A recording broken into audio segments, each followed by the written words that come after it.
Olá, gente! Mais uma quarta-feira, o nosso Papo de Cobra está aqui de volta e hoje eu vou atender a um pedido que as pessoas estão fazendo. Estão me perguntando qual é a diferença da urutu e do jararacuçu.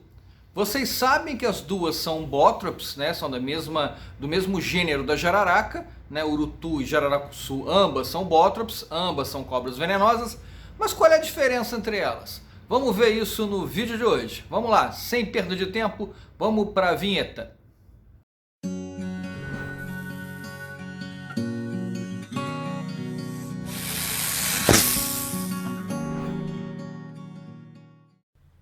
Bem, vamos começar a falar sobre a urutu, a Bothrops alternatus, que é uma serpente muito temida no sul do Brasil e no centro-sul.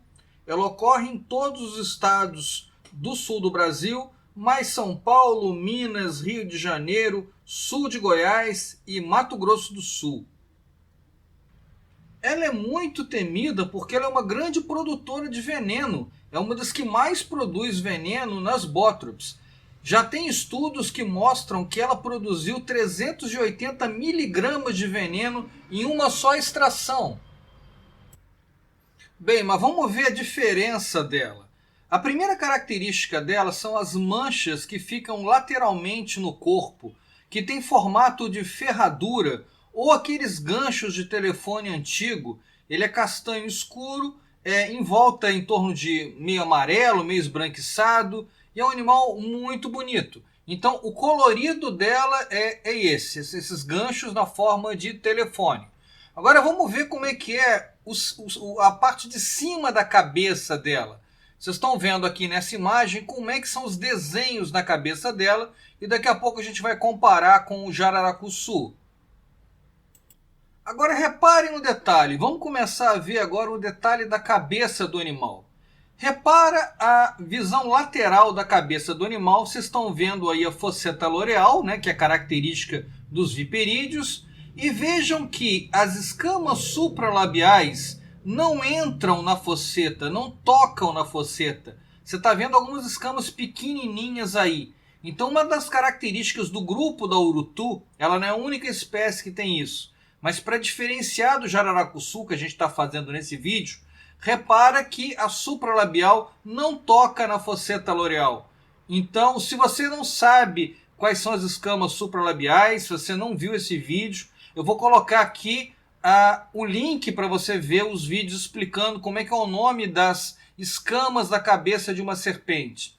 Então a característica da urutu é que as escamas supralabiais não tocam na fosseta loreal, ela separa. Então, como eu falei, não é a única espécie que acontece isso, mas é um caráter diferencial para a gente separar ela de jararacuçu.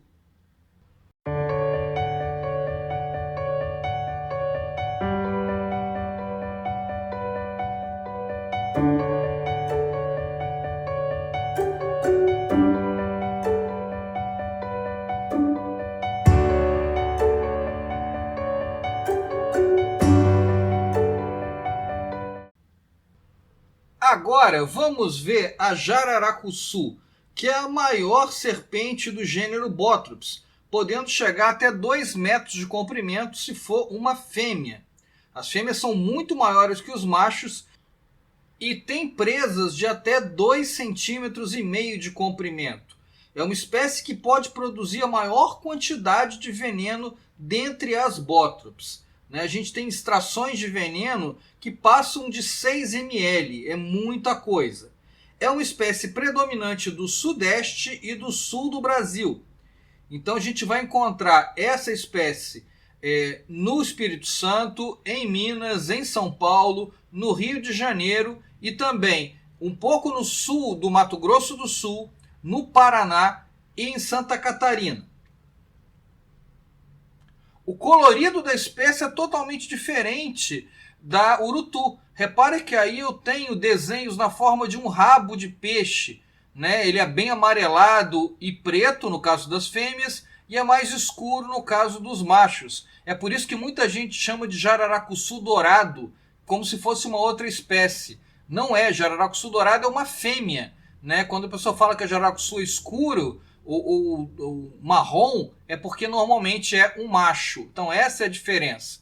E eu vou mostrar para vocês agora como é que é o alto da cabeça do jararacuçu para a gente poder diferenciar da urutu. Vejam aí na imagem como é que é o alto da cabeça do jararacuçu. Agora, novamente, olhando para o detalhe, vamos ver a diferença que separa a urutu do jararacuçu. O jararacuçu, olhando a cabeça, vamos olhar de novo as escamas supralabiais. E agora a gente vai ver que a segunda escama supralabial, ela toca a fosseta loreal diferente da urutu. Então vocês estão vendo aí em detalhe como é que é a distribuição das escamas supralabiais no grupo do jararacuçu. Então, como eu falei, não é a única espécie que entra, a escama supralabial entra na fosseta loreal, mas para diferenciar urutu de jararacuçu, isso é uma característica muito importante. Bem, vamos ver agora então, lado a lado, as duas estruturas. A estrutura da cabeça de uma urutu comparando com a cabeça de um jararacuçu, a escama supralabial não entrando na fosseta loreal, né? Tem escamas pequenininhas que separam, no caso da urutu, e no caso da jararacuçu, que está aí à direita, vocês estão vendo que a supralabial toca a fosseta loreal, segunda supralabial. Então, reforçando, se você não sabe o nome das escamas, assiste o vídeo que a gente fez falando sobre isso. Então, gente, esse foi o nosso vídeo de hoje. A urutu e o jararacuçu são animais muito bonitos, não são? Eu fico fascinado por eles. As cobras são bichos muito incríveis, né? Então, esse foi o nosso vídeo de hoje. Espero que você tenha gostado. E se você gostou, se inscreve aqui no canal. Não só assiste, não. Inscreve também, que é importante pra gente. Isso é rapidinho. Isso é muito importante pra gente. Valeu, gente. Comentários aqui embaixo. Dê o seu like aí. E semana que vem eu conto com você aqui de novo, nesse novo Papo de Cobra.